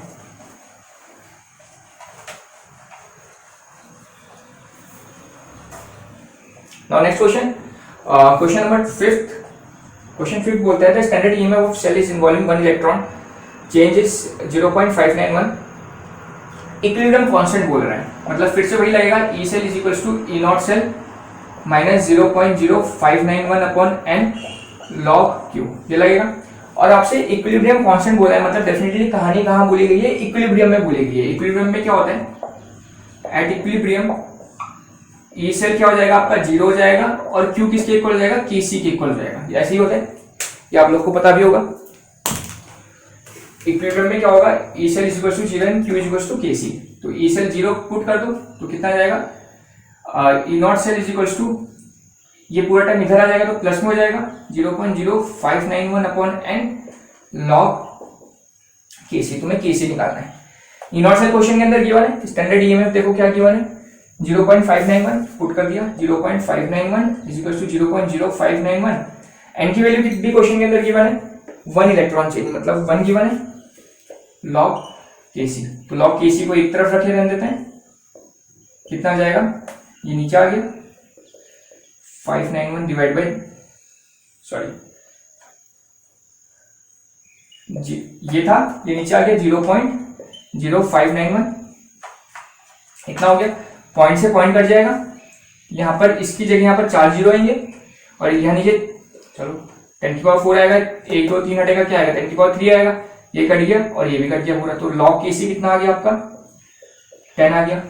तो Kc निकालना है, Kc निकालने के लिए क्या करना पड़ेगा, लॉग को वहां भेजना पड़ेगा। तो वहां भेजेंगे तो क्या बन जाएगा, हुआ एंटी लॉग बन जाएगा। एंटी लॉग किसका, 10 का। और इसकी मैंने ट्रिक सिखा रही थी, तो एंटी लॉग कैसे निकाला जाता है। तो क्या होगा एंटी लॉग इसका, 1 × 10⁻10। तो ये आपका Kc आ जाएगा, Kc की वैल्यू आ गई 1 × 10⁻10। यस, तो ये आंसर हो जाएगा। ठीक है, तो इस तरीके से काम करते हैं। बस आपको ध्यान रखना है, इक्विलिब्रियम में क्या होता है, E से 0 हो जाता है और Q किसके बराबर होता है, Kc के। डायरेक्टली नस्ट इक्वेशन जो हमारे पास थी, स्टैंडर्ड नस्ट इक्वेशन, इसका यूज करके हमने क्वेश्चन कर लिया। क्लियर, तो ये हो गया 5 क्वेश्चन। अब हम बात करते हैं नेक्स्ट 5 क्वेश्चन की। सो ये आ गए आपके नेक्स्ट 5 क्वेश्चन। 5 क्वेश्चन मैं ऑलरेडी बता चुका हूँ। Next question number 6। Question number 6 करते हैं। नेक्स्ट इक्वेशन वगैरह हमने सीख लिए। क्वेश्चन नंबर 6 बोल रहा है, ओके आपको सेल दे रहा है platinum H2 H plus, Fe3 plus और Fe2 प्लस। आपको ई नॉट दे रखा है, लिख देता हूँ यहाँ, ई नॉट Fe3 प्लस से Fe2 प्लस गिवन है आपको 0.771 वोल्ट। रेशियो बताना है आपको किसका, Fe2 plus to Fe3 plus का रेशियो बताना है। तो डेफिनेटली नेक्स्ट इक्वेशन को यूज करना पड़ेगा हमें। और देखो इस बार ये आपका गैस है, ये आपका एक्वस है, ये आपका एक्वस है और ये भी आपका क्या है, एक्वस है। तो बहुत ध्यान से करना इस क्वेश्चन को, क्योंकि ये और ये सभी इसमें इस बार इंक्लूड होंगे क्यू लिखते टाइम। जब भी क्यू लिखेंगे, रिएक्शन क्वेश्चन लिखेंगे तो सब इंक्लूड होंगे। क्यों? क्योंकि इस बार सारे या तो एक्वस है या तो गैस है। ये मैं पीछे बात कर रहा था, जो एक्वस और गैस होता है उसको हम कंसिडर करते हैं। ठीक है, तो रिएक्शन में डायरेक्टली लिख देता हूं। यहाँ पर भी देखो एक इलेक्ट्रॉन का चेंज हो रहा है, यहाँ पर भी एक इलेक्ट्रॉन का चेंज हो रहा है, तो नेट रिएक्शन क्या होगी, H2 होगा और इधर क्या होगा, Fe3 प्लस होगा। ये दोनों रिएक्टेंट साइड होंगे और ये दोनों प्रोडक्ट साइड होंगे, H प्लस और Fe2 प्लस। और एक इलेक्ट्रॉन का चेंज यहाँ भी दिख रहा है, एक इलेक्ट्रॉन का चेंज यहाँ भी दिख रहा है, मतलब चार्ज तो बैलेंस है, नो प्रॉब्लम। तो ये मेरी नेट रिएक्शन होगी। This is your gas, this is your aqueous, aqueous, aqueous. ठीक है, तो नेक्स्ट इक्वेशन लगाओ, E cell is equal to क्या होता है, E naught cell minus 0.0591 upon n log Q. Q निकालेंगे, क्यू कैसे आएगा, तो concentration of reactant H plus Fe2 plus divide by, इस बार इसको लेंगे तो गैस है, गैस के लिए क्या ले आते हैं, प्रेशर ऑफ H2 लेंगे, गैस के लिए प्रेशर ले आते हैं, और कॉन्सेंट्रेशन ऑफ Fe3 प्लस लेंगे। तो देख लेते हैं, वैल्यू सब्स्टिट्यूट करते हैं। तो देखो H प्लस और इसकी वैल्यू 1 1 दे रखी है, मतलब ये भी आपको 1 दे रखा है, ये भी आपको 1 दे रखा है, तो ये दोनों हट गया। तो कितना भाई हट गया, मतलब 1 से मल्टीप्लाई करोगे तो कुछ फर्क नहीं पड़ेगा। तो क्या आएगा, ये Fe2 प्लस आ गया और यहाँ क्या आ गया, 1 से मल्टीप्लाई करोगे क्या आएगा आपका, Fe3 प्लस आएगा। तो एक्चुअल में आपको यही निकालना है। बस अब वैल्यू सब्स्टिट्यूट कर देते हैं। ई सेल कितना दे रखा है क्वेश्चन के अंदर, अच्छा ई नॉट सेल नहीं दिया इस बार डायरेक्टली क्वेश्चन का, पर हम जानते हैं ई नॉट सेल कैसे निकाला जाता है। देखो जरा ई नॉट सेल कैसे निकालते हैं, E naught cathode minus E naught anode. पिछले वाले क्वेश्चन के अंदर तो E naught cell directly given था, पर कोई बात नहीं, E naught cathode minus E naught anode से निकाल सकते हैं। और मैंने तुम्हें बताया था अगर इस टाइप का सेल गिवन होगा तो क्या होगा, ए बी सी, मतलब ये कैथोड में है, ये एनोड में है। कैथोड का देखो गिवन होगा क्वेश्चन के अंदर, यस ई नॉट, ये गिवन है आपको, E naught Fe, this is your cathode का ईएमएफ। तो कितना गिवन है, 0.771। और एनोड, एनोड में क्या हाइड्रोजन है, और हाइड्रोजन का सबको पता होता है कितना होता है, अगर नहीं पता तो याद रख लो। हाइड्रोजन का जो ईएमएफ होता है, स्टैंडर्ड ईएमएफ, वो कितना होता है, 0.0 वोल्ट होता है। हाइड्रोजन का कितना होता है, 0.0 वोल्ट। तो 0 माइनस भी करोगे तो क्या आएगा, सेम ही चीज आएगी। सो यही आपका ई नॉट सेल रहेगा। ठीक है, तो हाइड्रोजन का क्वेश्चन में गिवन नहीं रहता है, वो अंडरस्टूड है। हाइड्रोजन का जो स्टैंडर्ड ईएमएफ होता है कितना होता है, 0 होता है। तो एनोड के लिए हमने क्या पुट कर दिया, 0 पुट कर दिया। तो चलो अब डायरेक्ट वैल्यू सब्स्टिट्यूट करते हैं फॉर्मूले के अंदर। तो ई सेल क्या आएगा, E cell is equal to E naught cell, formula लिख देता हूं फिर से, 0.0591 अपॉन एन लॉग क्यू की वैल्यू हम निकाल चुके हैं, this log Fe2 plus divide by Fe3 plus. और आपको यही रेशियो निकालना है। देखो find the ratio of concentration of Fe2 plus to Fe3 plus, मतलब ये रेशियो आपको कैलकुलेट करना है। वैल्यू सब्स्टिट्यूट करते हैं। ई सेल आपको गिवन है, देखो लास्ट में 0.830 वोल्ट, तो ई सेल की वैल्यू रखेंगे 0.830। ई नॉट सेल हमने कैलकुलेट करा है 0.771 माइनस 0.0591। और एन कितने इलेक्ट्रॉन कैंसिल हो रहे थे, हमने बताया था एक इलेक्ट्रॉन दिख रहा है ना, यहाँ पर भी एक इलेक्ट्रॉन है 0 से 1 और यहाँ पर भी 3 से 2 प्लस, मतलब एक इलेक्ट्रॉन। तो बैलेंस हमने करा नहीं, मल्टीप्लाई करने की जरूरत नहीं पड़ी, तो एन की वैल्यू क्या होगी, 1 होगी, दैट इज 1 इलेक्ट्रॉन। और ये आपका हो जाएगा 2 plus divide by Fe3 plus. ठीक है, तो बस अब इसको सॉल्व कर लो। तो इसको सॉल्व कर लेते हैं, इसको इस साइड लेके आते हैं। 830 minus 0.771 minus 0.059 log Fe2 plus divide by Fe3 plus, ये हो गया। इसको सॉल्व करते हैं, कितना आएगा 0.05, 10 में से 1 गया 9, तो इतना आ जाएगा 0.059 is equal to minus 0.059 log Fe2 plus divide by Fe3 plus. आई बात हमने इसको माइनस कर दिया, 10 में से यहाँ बचेगा 0 है, तो 10 आएगा, 10 में से 1 जाएगा, 9 आ जाएगा, पर इसको हटा देते हैं। ठीक है, और यहाँ बचेगा कितना 12, तो 12 में से 7 जाएगा, तो 5 बचेगा, और यहाँ 7, तो 7 माइनस 7 0 हो जाएगा। ठीक है, बस इसको ले आओ नीचे, तो भाई 0.059 है और ये पूरा माइनस के साथ नीचे आ जाएगा, तो माइनस मैंने यहाँ लगा दिया 0.059 is equal to log Fe2 plus divide by Fe3 plus, ये आ गया, ये कट गया तो -1 आ गया आपका log Fe2 plus divide by Fe3 plus. तो आपको ये टर्म निकालनी है तो डेफिनेटली इसका एंटी लॉग लेना पड़ेगा। तो क्या लेंगे हम, एंटी लॉग ऑफ -1, और एंटी लॉग ऑफ -1 करेंगे तब जाके आपका आ जाएगा Fe2 plus divide by Fe3 plus. और जब इसको सॉल्व करेंगे कितना आएगा, एंटी लॉग ऑफ -1 इज 10 की पावर -1। सिखा रखा मैंने इसको लॉग एंटी लॉग की ट्रिक, वरना सबको पता होगा लॉग एंटी लॉग कैसे निकालते हैं। 10 की पावर -1 आ जाएगा और इसको हम सॉल्व कर लेंगे तो कितना आ जाएगा, यही है आपका Fe2 plus divide by Fe3 plus, और 10 की पावर -1 दैट इज 0.1। तो आपका आंसर आ जाएगा 0.1। यस, तो आपका ये आंसर हो जाएगा दैट इज 0.1। आगे बात समझ में, डायरेक्टली हमने एंटी लॉग -1 सॉल्व किया, 10 की पावर -1 दैट इज 0.1। तो इस तरीके से हम ये क्वेश्चंस को सॉल्व करते हैं। तो एकदम आपको नस्ट इक्वेशन वाला फॉर्मूला पता रहना चाहिए, क्वेश्चन बहुत इजीली बनेगा। ठीक है, ओके, क्वेश्चन नंबर 7। क्वेश्चन 7 बोल रहा है for the following electrochemical cell दे रखा है आपको फिर से, ई सेल भी पता है, when M2 by M4 plus is 10 की पावर x। ओके, तो अच्छा क्वेश्चन है काफी। ओके, तो यहां पर आपको इसकी वैल्यू गिवन है। तो एक चीज ध्यान रखना, जो हमने नस्ट इक्वेशन पढ़ी थी वो मैंने आपको एक सिंप्लीफाइड वर्जन में बताई थी। अगर मैं एक्चुअल नस्ट इक्वेशन की बात करूं वो ये होती है, E cell is equal to E naught cell minus 2.303 RT upon NF log Q। ये होती है आपकी Nernst equation actual.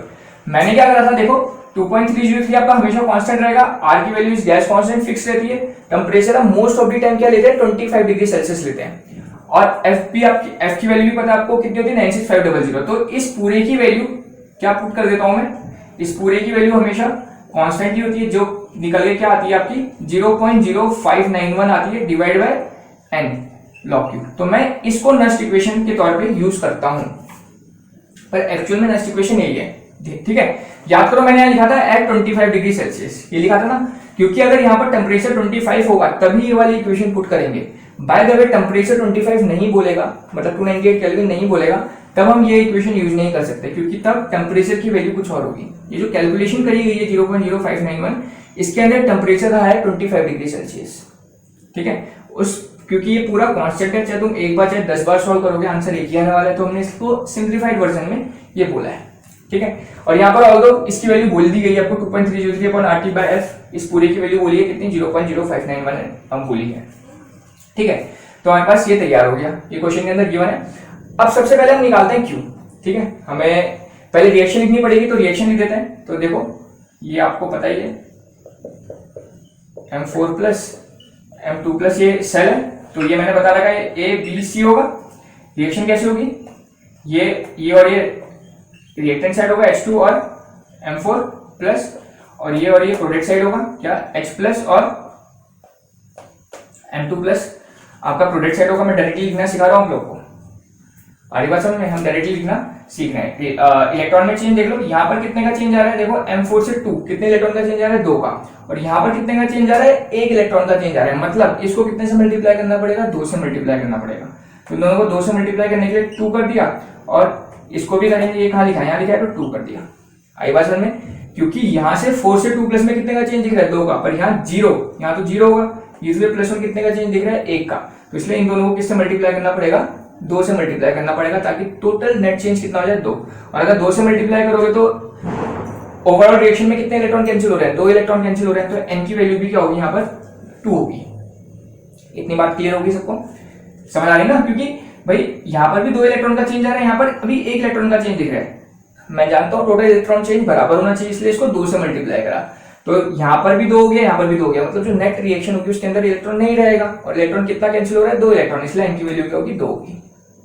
Clear, okay, बस अब यहाँ से क्यों निकाल सकते हैं। और देखो इस बार ये गैस है, ये एक्वस है, ये एक्वस है, एक्वस है, सबको लेंगे तो क्या होगा H प्लस का स्क्वायर, ये 2 है तो पावर में चले जाएगा, ये क्या हो जाएगा M2 प्लस, और यहाँ क्या आएगा, ये गैस है, ये समझते हो गैस है, चलो लिख ही देता हूँ, गैस एक्वस एक्वस एक्वस। ठीक है, तो गैस है तो प्रेशर होगा, प्रेशर ऑफ H2 का स्क्वायर हो जाएगा, और ये क्या हो जाएगा M4। और फिर से देखो H प्लस की कॉन्सेंट्रेशन और H2 का प्रेशर 1 1 दे रखा है दोनों, तो ये भी 1 हो जाएगा आपका, ये भी 1 हो जाएगा। आया बात समझ में? तो ये दोनों 1 1 दे रखा है, तो दोनों क्या हो जाएंगे आपके 1 हो जाएंगे, मतलब आपका क्या बचेगा, Q की वैल्यू आएगी M2 plus divide bye M4 plus, इतनी बचेगी, क्योंकि इससे 1 से मल्टीप्लाई करोगे यही आएगा और ये भी 1 से मल्टीप्लाई करोगे यही आएगा। और देखो इस पूरे की वैल्यू आपको क्वेश्चन के अंदर गिवन है, इस पूरे की वैल्यू क्वेश्चन के अंदर गिवन है कितनी, 10 की पावर x, मतलब इस पूरे को कितना लिख सकते हो तुम, 10 की पावर x लिख सकते हो। इन शॉर्ट जो तुम्हारा q आएगा, q कितना आ गया, 10 की पावर x आ गया। क्लियर हो गया? तो सबसे पहले हमने q सॉल्व कर लिया, जैसे हमने q सॉल्व करा अब क्वेश्चन में पुट कर लेंगे वैल्यूज डायरेक्ट, अब हमारा क्वेश्चन बन जाएगा, क्वेश्चन नंबर 7 चल रहा है, ठीक है, मार्कर चेंज कर लेते हैं। तो हमारा क्या था, E cell is equal to E naught cell minus 0.0591 upon n log Q, ये था। ई सेल कितना होगा, तो ई सेल देखो क्वेश्चन के अंदर गिवन है 0.092, 0.092। ई नॉट सेल कैसे निकालते हैं, ई नॉट सेल निकालना भी मैंने आप लोग को सिखा रखा है। ई नॉट सेल कैसे निकालते हैं, E naught cathode minus E naught anode, ऐसे निकालते हैं। कैथोड में क्या है, देखो ABC बताया था, ये कैथोड, कैथोड में M, और M का वैल्यू दे रखी है आपको, कितनी दे रखी है, देखो ई नॉट दे रखी है इस M का 0.151, और एनोड में क्या है, हाइड्रोजन है। हाइड्रोजन का कितना होता है, अभी होते हैं पहली बार रहता है, कितना होता है, 0 होता है, मतलब अगेन इस बार भी कितना आएगा, ई नॉट से 0.151 आएगा। उठाओ यहाँ पुट करो 151, 0.0591, और N की वैल्यू कितनी आई थी 2, और लॉग Q की वैल्यू कितनी निकाल चुके हैं हम ऑलरेडी, 10 की पावर x, 10 की पावर x। क्लियर हो गया? तो हमने वैल्यू निकाली और सब्स्टिट्यूट करी डायरेक्ट, तो बस अब कर लो क्वेश्चन को सॉल्व, हो गया क्वेश्चन। अब बस हमें सिंप्लीफाई करना है, बस आपको इस रिएक्शन का ध्यान रखना है, और Q की वैल्यू कैसे कैलकुलेट करनी है, जो Q हमने लिखा है वो आपको पता रहे तो काम बहुत जल्दी होता है, ठीक है। तो इसको इधर लाएंगे तो कितना आएगा, 0.092 माइनस 0.151, ठीक है, is equal to minus 0.0591 divide by 2 log 10 की पावर x। इसको सॉल्व करेंगे तो यह आ जाएगा माइनस 0.059, इतना ही आ जाएगा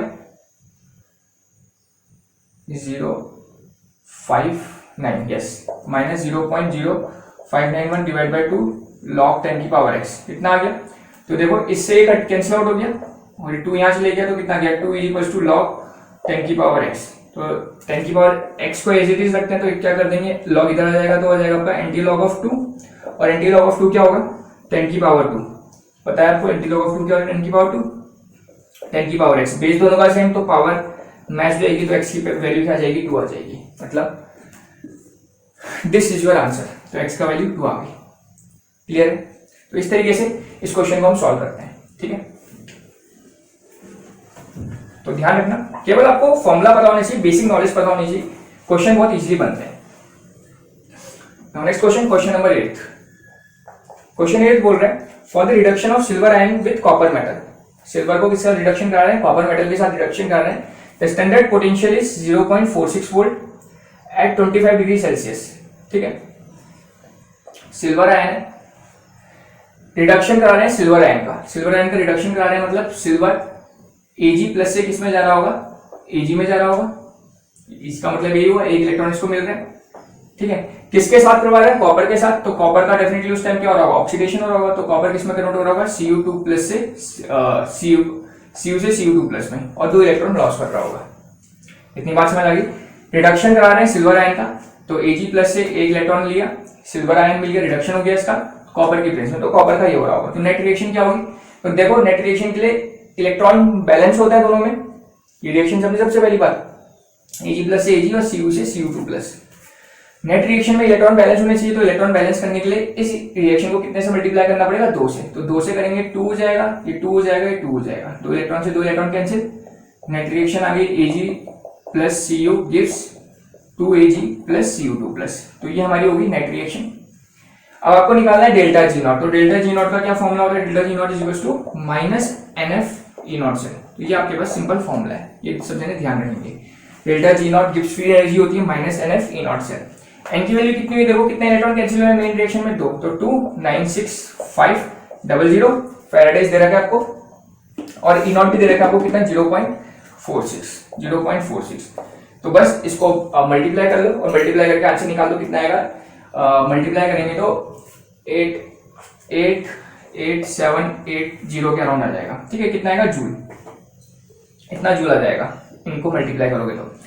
ऑप्शन देखो किलो जूल्स में गिवन है, तो किलो जूल्स के लिए क्या करना पड़ेगा, 1000 से डिवाइड कर देंगे। 1000 से जैसे डिवाइड करोगे 1000 से सॉरी नेक्स्ट वाले में कर देता हूँ, तो ये 88780 को किससे डिवाइड कर देंगे, 1000 से डिवाइड कर देंगे, क्या बन जाएगा किलो जूल। 1000 मतलब 3 पॉइंट पीछे शिफ्ट कर दो, 88.7 किलो जूल आ गया। तो ये आपका आंसर हो जाएगा 88.7 मतलब यस 89 किलो जूल्स बोल सकते हो। तो तुम्हारा क्या आंसर आ जाएगा 89 किलो जूल्स। ठीक है, तो डायरेक्ट फॉर्मूला ध्यान रखना, delta G naught is equal to minus NF E naught cell. Clear, जैसे स्टैंडर्ड गिब्स फ्री एनर्जी है तुम डेल्टा जी भी निकाल सकते हो, जैसे तुम ई सेल निकालते हो नेक्स्ट इक्वेशन का यूज करके, बस सेम फॉर्मूला है NF E cell.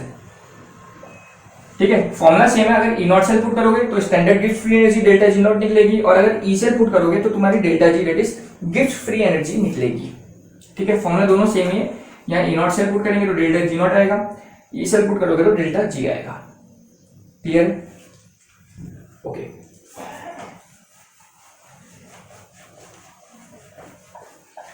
Now next question,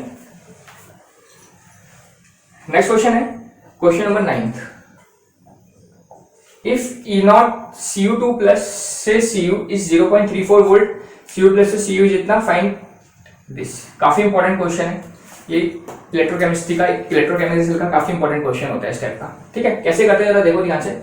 सबसे पहले रिएक्शन लिखो, रिएक्शन में क्या है Cu2 प्लस से Cu, तो देखो ध्यान से Cu2 प्लस से कहां जा रहा है, Cu में जा रहा है, मतलब Cu2 प्लस से किस में जा रहा है, Cu में जा रहा है, 2 इलेक्ट्रॉन गेन कर रहा है, और इसकी वैल्यू दे रखी है कितनी 0.34 दे रखी है, पहली रिएक्शन।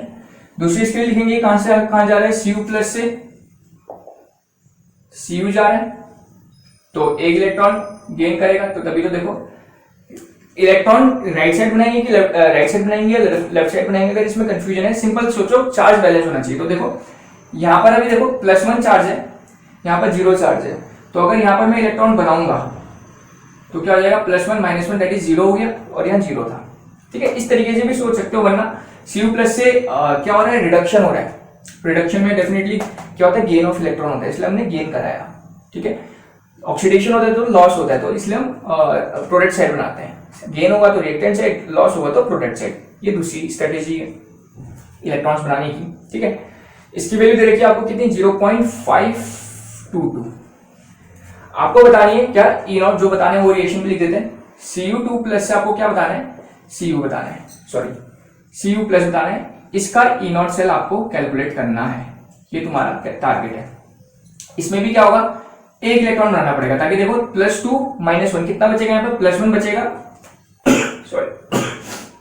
सॉरी, और यहाँ पर भी +1 है, तो ये रिएक्शन तुम्हें निकालनी है, ये रिएक्शन तुम्हें निकालनी है। अब देखो इन दो रिएक्शन का यूज करके रिएक्शन निकालनी होती है, कैसे करेंगे तो देख लेंगे। तो देखो Cu2 प्लस है, यहाँ पर भी Cu2 प्लस है, समझ रहे हो, और इसमें Cu प्लस, यहाँ पर पहले इसको देखो Cu2 प्लस लेफ्ट साइड है, यहाँ पर भी किस साइड है, लेफ्ट साइड है, और डायरेक्टली इसको एज इट इज रखेंगे, क्या रखेंगे, Cu2 प्लस 2 इलेक्ट्रॉन गिव्स,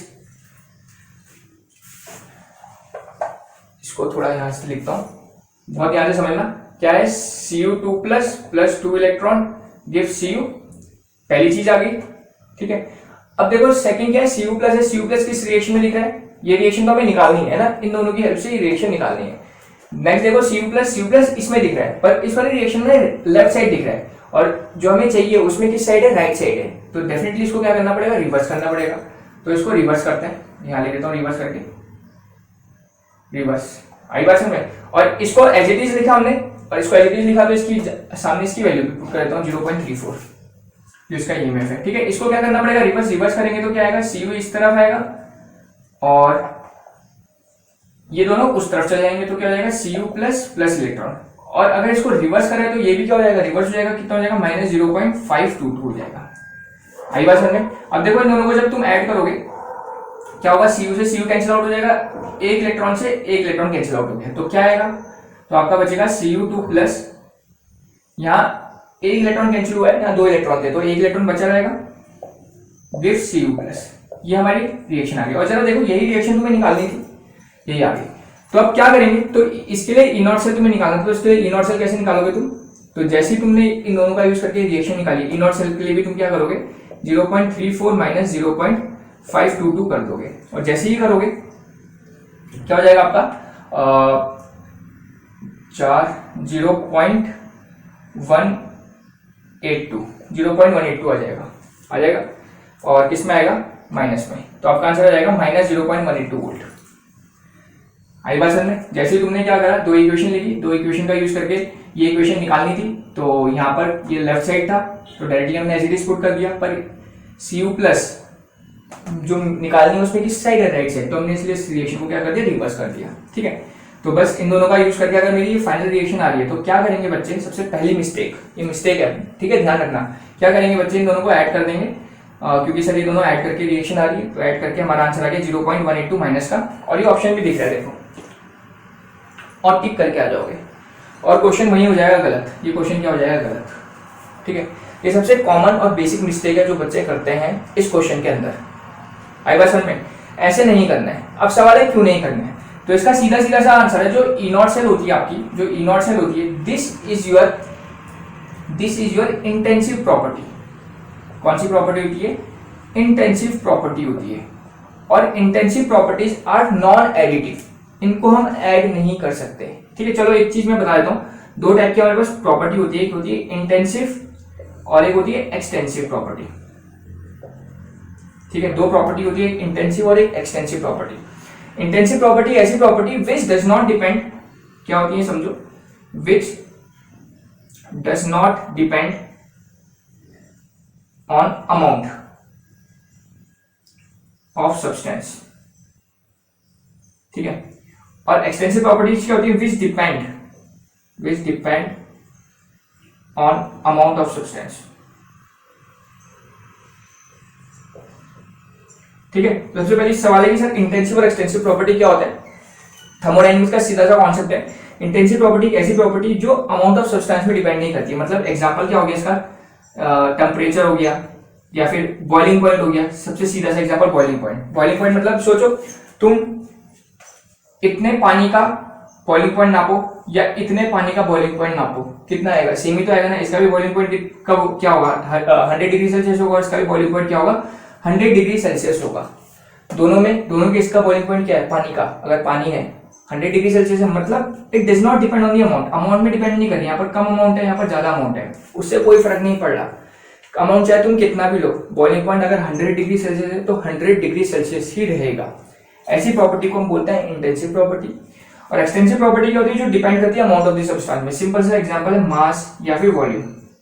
ठीक है, तो देखो इस वाले का वॉल्यूम इतना होगा, कम होगा, और डेफिनेटली इस वाले का वॉल्यूम क्या होगा, ज्यादा होगा। तो वॉल्यूम यही तो होता है, दिख रहा है आपको, इतना ज्यादा वॉल्यूम दिख रहा है आपको इसका, और इसका वॉल्यूम क्या दिख रहा है, कम दिख रहा है। तो वॉल्यूम किस में डिपेंड कर रहा है, मास में डिपेंड कर रहा है। यहाँ पर मास अमाउंट कम था, सॉरी मास में नहीं अमाउंट में, यहाँ अमाउंट कम था तो इसका वॉल्यूम कम, और यहाँ पर अमाउंट ज्यादा है तो इसका वॉल्यूम ज्यादा। क्लियर हो गई कि क्या होती है इंटेंसिव और एक्सटेंसिव प्रॉपर्टी। और एक बहुत ही इंपॉर्टेंट चीज जो इंटेंसिव प्रॉपर्टी होती है, यही लिख देता हूं मैं, ये होती है नॉन एडिटिव। ठीक है, intensive properties are non additive and extensive properties are additive, ये ध्यान रखना है। ठीक है, एक्सटेंसिव प्रॉपर्टीज एडिटिव होती है और इंटेंसिव प्रॉपर्टीज नॉन एडिटिव होती है, मतलब इनको तुम ऐड नहीं कर सकते हो। तो भाई अगर ऐड नहीं कर सकते हो, और ई नॉट से मैंने बताया क्या थी आपकी, एक इंटेंसिव प्रॉपर्टी है, तो ऐड नहीं कर सकते तो कैसे ऐड कर दिया, नहीं कर पाओगे। अगर करोगे तो डेफिनेटली क्या आएगा, गलत आएगा। ठीक है, यही रीजन है इस टाइप के क्वेश्चंस का जो तुम्हें आंसर लगता है कि सर हमारा सही होगा, क्योंकि ऑप्शंस भी गिवन होता है, वो सही नहीं होता है because of this concept. Clear हो गया, तो कॉन्सेप्ट क्लियर हो गया हमें इंटेंसिव एक्सटेंसिव का। अब समझते हैं अगर ये आंसर नहीं होगा तो क्या होगा। ठीक है, तो डेफिनेटली ये तो आंसर होगा नहीं हमारा। ठीक है, ध्यान रखना ई नॉट सेल को तुम ऐड नहीं कर सकते। तो हमने एक चीज बता रही थी पिछले क्वेश्चन के अंदर, डेल्टा जी नॉट के बारे में बात करी थी। Gives free energy, this is the energy, और एनर्जी क्या होती है आपकी, this is your extensive property. ये आपकी क्या होती है, एक्सटेंसिव प्रॉपर्टी होती है, मतलब दिस इज एडिटिव। तो इसके कॉरेस्पॉन्डिंग डेल्टा जी नॉट निकाल सकते हो तुम, इसके कॉरेस्पॉन्डिंग, चलो यहां निकालता हूं और इसके कॉरस्पॉन्डिंग डेल्टा जी नॉट निकाल सकते हो तुम। डेल्टा जी नॉट का फॉर्मूला क्या होता है, चलो इसको ऐसा करते हैं, यहाँ निकालते हैं, ठीक है, ध्यान से देखना। इसके कॉरस्पॉन्डिंग डेल्टा जी नॉट निकाल सकते हो। Delta G naught equal to क्या होगा, minus n F E naught cell. N की वैल्यू कितनी है इसके अंदर, देखो इस वाली रिएक्शन के अंदर कितनी एन की वैल्यू, कितने इलेक्ट्रॉन है, 2, -2f और ई नॉट सेल कितना था, 0.34 ऐड मल्टीप्लाई कर दिया, कितना आ गया, f को f ही रहने देते हैं क्योंकि f कैंसिल आउट हो जाता है, ठीक है, f को मल्टीप्लाई करने की जरूरत नहीं है। कितना आएगा, -0.68 फैरेड, तो ये आ गया -0.68 फैरेड, ठीक है। सिमिलरली इसको सपोज G1 बोल देता हूँ, ठीक है। सिमिलरली इसके अक्रॉस निकाल सकते हैं, इसके अक्रॉस निकाल देते हैं, डेल्टा जी नॉट इसको 2 बोल देता हूँ, इस वाली रिएक्शन के अक्रॉस क्या होगा, -NF E naught cell. N की वैल्यू कितनी है इस वाली रिएक्शन में, देखो कितने इलेक्ट्रॉन के आगे कितना दिख रहा है आपको, 1 दिख रहा है, तो इसमें एन की वैल्यू कितनी है, 1, एफ को एफ ही रहने दिया, और ई नॉट सेल कितना है इसके लिए, ये वाला लेंगे -0 पॉइंट, क्योंकि ये करके ये वाली रिएक्शन आ रही है ना, तो इसलिए माइनस वाला लेंगे, ये नहीं लेंगे, ठीक है, ये भी ध्यान रखना। तो कितना आएगा, इंटू -0.522, तो सॉरी यहाँ माइनस था, तो कितना आ गया, माइनस माइनस प्लस हो जाएगा, 0.522 फैरेड आ गया, ठीक है। सिमिलरली इसका निकाल देते हैं, जो मेन रिएक्शन हमें निकालनी है, इसको डेल्टा जी नॉट 3 बोल देते हैं, -NF ई नॉट सेल, ठीक है, ये निकाल दिया हमने जो मेन रिएक्शन थी हमारा। तो इसके लिए क्या होगा, एन की वैल्यू कितनी है इसकी, 1, एफ को एफ ही रहने देते हैं, और ई नॉट सेल तुम्हें कैलकुलेट करना है, तो ई नॉट सेल लिख दिया, ठीक है। तो सबके लिए हमने इसके लिए डेल्टा जी नॉट की वैल्यू निकाल दी, इस सेकंड इक्वेशन के लिए डेल्टा जी नॉट की वैल्यू निकाल दी, और जो मेन रिएक्शन जो हमें निकालनी है इसके लिए डेल्टा जी नॉट की वैल्यू निकाल दी, ठीक है। बस अब क्या करो, अब जैसे ये सब कुछ निकल चुका है, अब हम जानते हैं डेल्टा जी नॉट क्या होती है, एक्सटेंसिव प्रॉपर्टी होती है, मतलब इसको ऐड कर सकते हो आप। डेल्टा जी नॉट 3 जो तुम्हें निकालना था कैसा आया, इन दोनों को ऐड करके आया, तो इन दोनों को ऐड कर दो, delta G naught 1 plus delta G not 2, value substitute करो, कितनी वैल्यू है, माइनस है ना, तो माइनस रहेगा, कितना आएगा, -F E naught cell is equal to delta G naught 1 कितना है, -0.68 F, और ये कितना है, माइनस माइनस प्लस हो गया, प्लस 0.522 F, इतना हो गया। तो F कॉमन ले लो यहाँ से, यहाँ पर भी F ई नॉट सेल हो जाएगा, और F कॉमन आ जाएगा, तो कितना बचेगा अंदर, -0.68 प्लस 0.522, ठीक है, इतना बचेगा। अब F से F कैंसिल आउट हो गया, तो कितना बच गया, minus E naught cell is equals to, यहाँ इसको सॉल्व करो, इसको सॉल्व करेंगे तो कितना आएगा, ये आएगा माइनस, ये वाला टर्म बड़ा है आपका, -0. यहाँ बचेगा आपका कितना, 6 में से 5 1, और यहाँ बचेगा आपका 8, यहाँ 6 से 5 गया 1 हो जाएगा, यहाँ बचेगा, क्योंकि आगे जाएगा 8 बचेगा, और यहाँ बचेगा 6 7, यहाँ बचेगा 7 और 5, ठीक है। तो -0.158, माइनस से माइनस भी कैंसिल आउट हो गया, तो ई नॉट सेल कितना आ जाएगा आपका, 0.158 वोल्ट आ जाएगा। तो this is your final answer, ठीक है, तो 0.158 दिख रहा है आपको, तो ये आपका आंसर हो जाएगा। समझ आ गया कैसे करना है, तो काफी इंपॉर्टेंट क्वेश्चन है।